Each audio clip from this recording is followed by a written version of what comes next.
வணக்கம். எல்லாரும் எப்படி இருக்கீங்க அப்படின்னு கேட்குற அளவுக்கு இன்னைக்கு பெண்களுடைய நிலைமை இல்லை. ஏன்னா ஏட்டு சுரக்காய் கறிக்கு உதவாது அப்படின்னு சொல்லுவாங்க. பெண்ணையே தெய்வமாக வழிபடுறோம். ஆறு நதி கடல்னு எல்லாருக்கும் பெண் பெயரை வச்சுருக்குறோம்.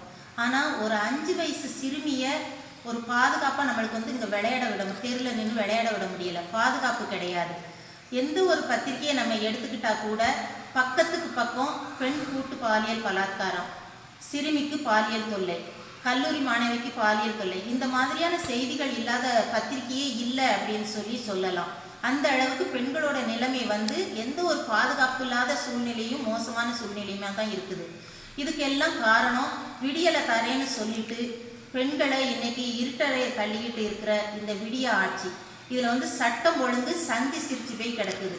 சட்டம் ஒழுங்கை பார்த்து யாருக்கும் எந்த பயமும் கிடையாது. தப்பு செஞ்சால் தண்டிக்கப்படுவோம் அப்படிங்கிற பயம் யாருக்குமே இல்லாமல் போயிடுச்சு. இதையெல்லாம் எதிர்த்து இந்த பெண்களை பாதுகாக்கிறதுக்காக தான் அண்ணன் கழக பொதுச் செயலாளர் அண்ணன் எடப்பாடியார் அவர்கள் ஆணைப்படி கடந்த 24ஆம் தேதி சென்னையில் ஒரு மாபெரும் ஆர்ப்பாட்டத்தை நம்ம மகளிர் அணி சார்பாக நடத்தினோம். இன்னமும் இதுக்கு எந்த ஆக்ஷனும் எடுக்காமல் பெண்களுக்கான துன்புறுத்தல்கள் இன்னும் இருந்துக்கிட்டே இருந்ததுன்னா ஒவ்வொரு மாவட்டந்தோறும் நாங்கள் இன்னும் மகளிர் அணி சார்பாக பெரிய ஆர்ப்பாட்டத்தை பண்ணுவோம் அப்படிங்கிறத இந்த நேரத்தில் நான் தெரிவிச்சுக்கிறேன். நன்றி.